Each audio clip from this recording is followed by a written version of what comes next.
Serie documental, Cleopatra, la última reina. Capítulo 1, el nacimiento de una reina. En las orillas del Nilo, donde los dioses parecían caminar entre los hombres, nació la última gran soberana de Egipto, Cleopatra. Pero antes de convertirse en mito, fue una niña en un reino dividido, hija de una dinastía extranjera que cargaba con siglos de recelo. Su destino no estaba asegurado. Lo acechaban intrigas palaciegas, hermanos rivales y un imperio romano que ya extendía sus garras sobre Oriente. En ese Egipto convulso, gobernado por el miedo y la ambición, Cleopatra aprendió a sobrevivir. Con inteligencia, astucia y un don único para conectar con su pueblo, comenzó a forjar la imagen que cambiaría para siempre la historia. La de una reina que hablaba su lengua, que se presentaba como heredera de los faraones y que no temía desafiar a su propia sangre para reclamar el trono. Este es el relato del comienzo. El relato del nacimiento de una reina y del inicio de una leyenda inmortal. La dinastía tolemaica y su origen griego-macedonio. Cuando hablamos de Cleopatra, la imaginación viaja al Egipto de las pirámides, al misterio del Nilo y al esplendor de los faraones. Pero lo curioso es que Cleopatra, la última reina de Egipto, pertenecía a una familia que no era egipcia en absoluto. Su linaje provenía de un pueblo lejano, nacido en las montañas de Macedonia y forjado en las conquistas de Alejandro Magno.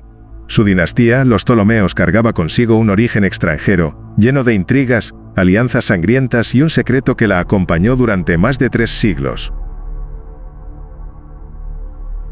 Los herederos de Alejandro. La historia comienza con la muerte de Alejandro Magno en el año 323 a.C. El conquistador más grande del mundo había muerto joven, a los 32 años, dejando tras de sí un imperio tan vasto que ningún hombre podía controlarlo. Sin un sucesor legítimo, sus generales, los diádocos, se repartieron el mundo como buitres sobre un cadáver. Uno de ellos fue Ptolomeo, hijo de Lagos, general leal y amigo cercano de Alejandro. Ptolomeo no solo tomó Egipto como su reino, sino que se llevó consigo el cuerpo embalsamado de Alejandro, arrebatándoselo a quienes planeaban enterrarlo en Macedonia. Lo colocó en una tumba monumental en Alejandría, usando la figura del conquistador como un símbolo de poder y legitimidad. De esa forma, la dinastía tolemaica no solo se presentó como heredera de Alejandro, sino también como guardiana de su memoria. Un Egipto gobernado por extranjeros. Aunque los Ptolomeos se proclamaron faraones, en realidad eran griegos.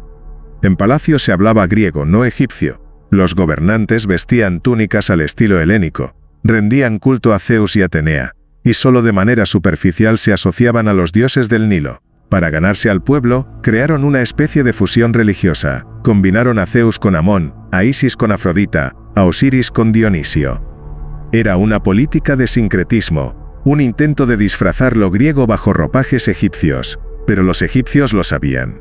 Aquellos reyes no eran hijos de Ra, ni descendientes de Horus, sino extranjeros que reinaban gracias a la riqueza y a la manipulación.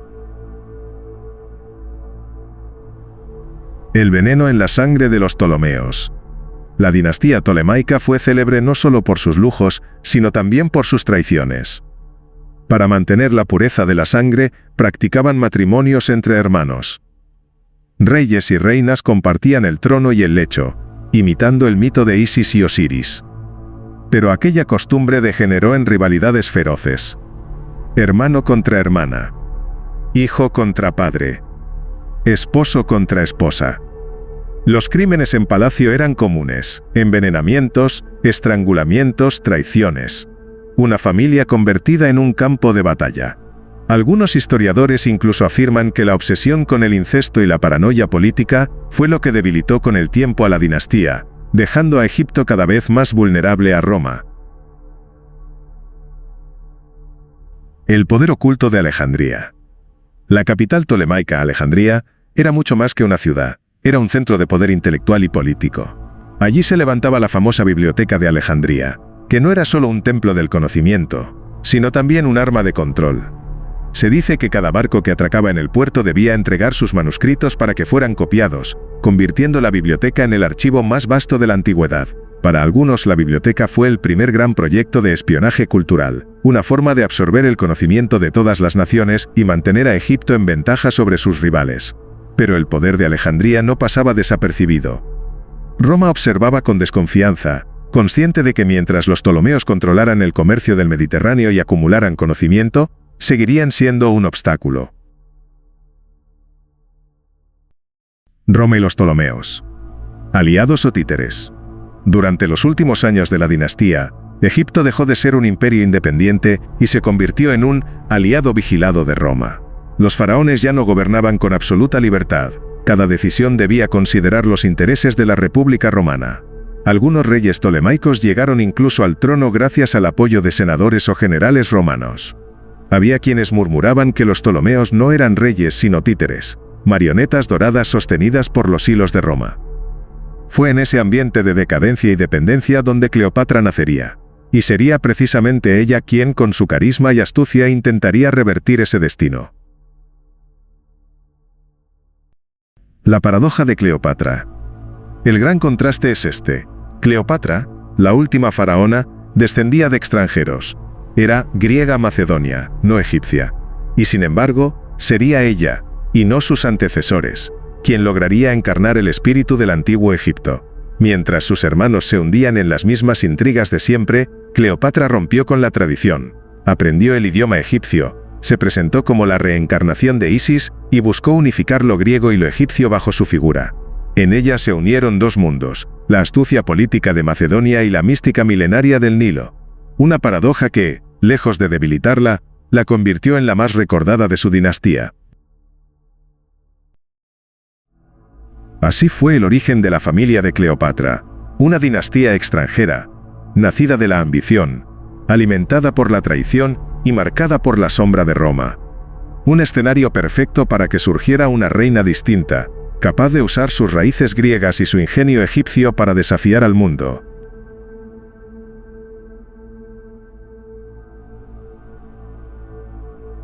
La infancia de Cleopatra en un Egipto convulso. Cleopatra nació en el año 69 a.C., en un Egipto que ya no era el esplendoroso imperio de las pirámides y los templos eternos. Era un reino debilitado, acosado por enemigos externos y desangrado por la corrupción interna. Un Egipto en decadencia, atrapado entre la grandeza de su pasado y la amenaza implacable de Roma. Un nacimiento en medio del caos. Su padre, Ptolomeo XII Auletes, conocido como el flautista, era un rey impopular, más recordado por su afición a la música que por sus virtudes como gobernante. Sus súbditos lo despreciaban por su sumisión a Roma y por haber vaciado los tesoros del país para comprar el reconocimiento de los senadores romanos como faraón legítimo. Cleopatra creció en un palacio rodeado de tensiones. Por un lado, un pueblo que miraba con desconfianza a su dinastía griega macedonia. Por el otro, una Roma cada vez más interesada en convertir a Egipto en su propia provincia. El veneno de los Ptolomeos. Desde niña, Cleopatra fue testigo de un ambiente familiar marcado por la traición. La dinastía ptolemaica estaba plagada de matrimonios incestuosos, conspiraciones y luchas entre hermanos por el trono. El veneno era tan común en palacio como el vino. Algunos historiadores creen que desde la infancia fue educada no solo en la filosofía y la política, sino también en la desconfianza.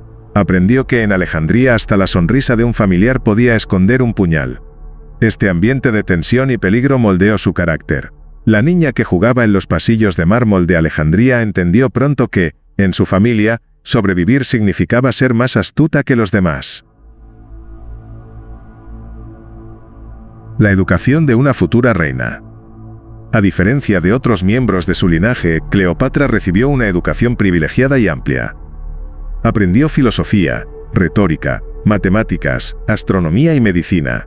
Se dice que hablaba griego, latín, siriaco, hebreo, etíope, y lo más importante, fue la única de su dinastía que aprendió el idioma egipcio. Mientras sus predecesores gobernaban como extranjeros, Cleopatra se preparaba para ser una reina que no solo llevaría la doble corona, sino que también sería capaz de hablar al corazón de su pueblo. Este detalle la diferenció para siempre. Un Egipto dividido. Durante su infancia, Egipto se encontraba en una posición frágil. En el exterior, Roma se fortalecía como la gran potencia del Mediterráneo. Cada año, su sombra se hacía más larga sobre el Nilo. En el interior, la economía sufría. Los impuestos eran elevados, el pueblo estaba descontento, y las rebeliones campesinas eran frecuentes. Incluso en Alejandría, la joya cultural del Mediterráneo, las tensiones eran palpables.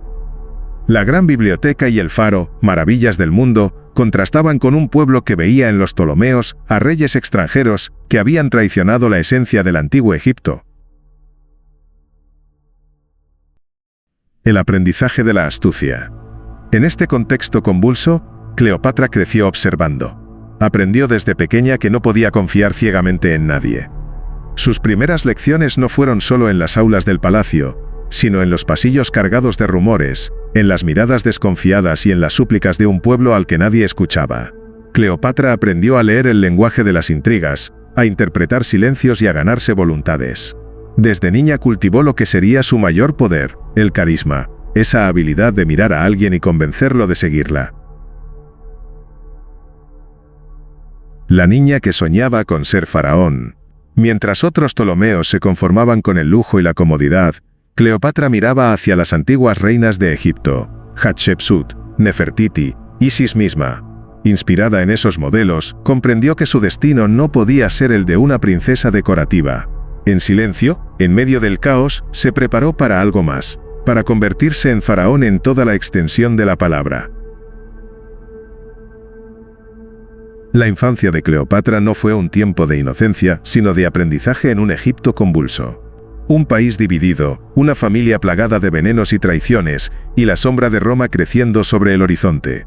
De ese escenario turbulento surgiría una mujer que supo convertir la inestabilidad en una oportunidad y la fragilidad en poder.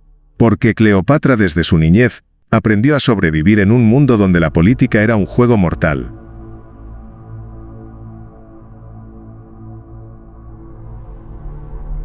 Su ascenso al trono y la lucha contra sus propios hermanos. A la muerte de Ptolomeo XII, el trono de Egipto quedó vacío, y con él surgió una nueva disputa dentro de la familia real. Era el año 51 a.C., y su hija, Cleopatra VII, con apenas 18 años, fue declarada reina. Pero en la dinastía tolemaica, nada era sencillo. No gobernaría sola, sino junto a su hermano menor, Ptolomeo XIII, de tan solo 10 años de edad. La tradición dinástica ordenaba que los hermanos reinaran juntos y que para consolidar el poder, se casaran entre sí. Así, Cleopatra fue convertida en esposa y reina consorte de su propio hermano niño. Pero Cleopatra no era una mujer que aceptara compartir la sombra del poder. El inicio de la rivalidad. Desde el primer momento, la joven reina buscó gobernar con mano firme.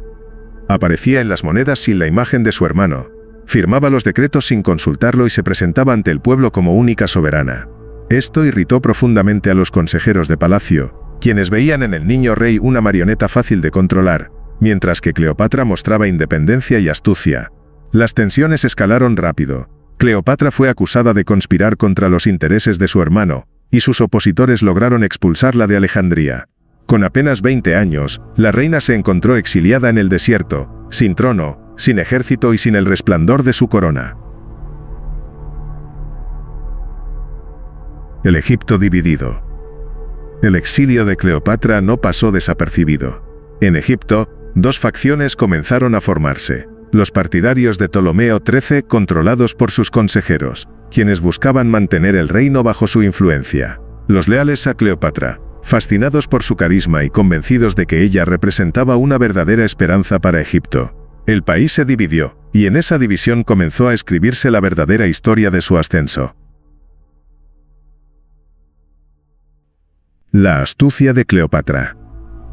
Lejos de rendirse, Cleopatra demostró lo que la diferenciaba de todos los Ptolomeos anteriores. En el exilio tejió alianzas, reunió recursos y comenzó a planear su regreso. Comprendió que la fuerza no estaba solo en los ejércitos, sino también en la habilidad de seducir políticamente, de presentarse como la legítima heredera de los faraones frente al pueblo y frente a Roma. Se dice que en este tiempo Cleopatra cultivó aún más su habilidad para hablar varios idiomas, perfeccionando su dominio del egipcio, algo que su hermano jamás se molestó en aprender. Mientras él era visto como un niño manipulado, ella empezaba a ser reconocida como la reina legítima. El enfrentamiento entre hermanos. El conflicto no tardó en convertirse en guerra abierta. Cleopatra reunió tropas en Siria y marchó hacia Egipto para reclamar su trono por la fuerza. Su hermano, Ptolomeo XIII, y sus consejeros prepararon la resistencia. El Nilo se convirtió en el escenario de una batalla fratricida, donde dos hermanos, ambos descendientes de los mismos dioses y de la misma sangre, luchaban a muerte por el mismo reino. Roma entra en escena. En medio de este conflicto apareció el poder que cambiaría para siempre la historia de Cleopatra, Roma. Julio César llegó a Egipto en el 48 a.C., y el destino de Cleopatra se transformó para siempre. Ella entendió que, para vencer a sus hermanos y recuperar el trono, necesitaba algo más que ejércitos. Necesitaba conquistar la voluntad del hombre más poderoso del mundo. Fue entonces cuando desplegó una de las jugadas más legendarias de su vida. Se hizo introducir en el palacio, según la leyenda, escondida dentro de un saco de lino o una alfombra enrollada, para presentarse directamente ante César. Un acto de audacia y seducción que cambiaría la balanza del poder a su favor. El destino de sus hermanos. La guerra civil terminó de manera trágica. Ptolomeo XIII murió ahogado en el Nilo mientras intentaba escapar de la derrota. Años después, otra de sus hermanas, Arsinoe, también intentaría disputarle el poder. Pero terminaría prisionera de Roma y ejecutada por orden de Marco Antonio. Uno a uno, los hermanos de Cleopatra cayeron, víctimas de intrigas, guerras y traiciones, dejando a la reina como la última sobreviviente de una familia que se devoraba a sí misma. El ascenso de Cleopatra al trono no fue un regalo heredado, sino una conquista bañada en sangre. Una lucha contra su propia familia, donde sobrevivir significaba ser más astuta, más valiente y más audaz que todos los demás. Cleopatra emergió de aquel caos como única reina de Egipto, pero el precio fue alto. La sangre de sus hermanos marcó para siempre el inicio de su reinado. Y así, en medio de intrigas, exilio y guerra, nació la leyenda de la última faraona. La lengua egipcia, la clave de su legitimidad. En un Egipto marcado por el dominio extranjero desde hacía siglos, Cleopatra supo que para ser aceptada, no bastaba con ser reina, debía ser faraón. Y para ello, había que hablar el idioma del pueblo. Los Ptolomeos, aunque gobernaban Egipto desde hacía casi 3 siglos, nunca se habían integrado del todo. Se mantenían en su burbuja griega Macedonia. Hablaban griego, rendían culto a sus propios dioses y veían a los egipcios más como súbditos que como iguales. Incluso en las inscripciones oficiales, era común ver que los reyes ptolemaicos se presentaban como faraones, pero sin nunca acercarse realmente a la cultura de quienes gobernaban. Cleopatra rompió con esa tradición. Fue la primera de su dinastía en aprender y hablar el idioma egipcio. Una decisión que no era casual, sino un acto calculado de poder. Al hacerlo, no solo se acercaba al pueblo, sino que también reclamaba para sí el título de heredera legítima de los faraones. Ya no era solo una reina extranjera con sangre macedonia, sino la encarnación viviente de Isis, la gran diosa madre, protectora de Egipto. Imaginemos la escena. Mientras sus predecesores se comunicaban en griego con su corte y con Roma, Cleopatra se presentaba ante el pueblo con palabras en su propia lengua, mostrando cercanía, comprensión y un sentido de pertenencia. Esa simple diferencia le otorgaba una ventaja política enorme. Además del egipcio, se dice que dominaba varias lenguas extranjeras: latín, hebreo, arameo, meda, árabe e incluso etíope, lo que la convertía en una diplomática nata, capaz de hablar con sus aliados y enemigos sin necesidad de intérpretes. Este talento no solo reflejaba su intelecto, sino también su estrategia. Cleopatra entendía que el poder no solo se ejerce con ejércitos, sino también con palabras. Su habilidad lingüística fue clave para consolidar su imagen como reina faraón legítima.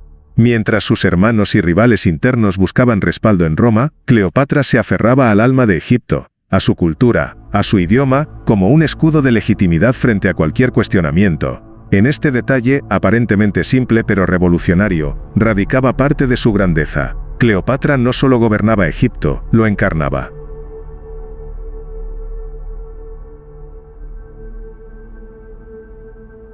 El nacimiento de la leyenda.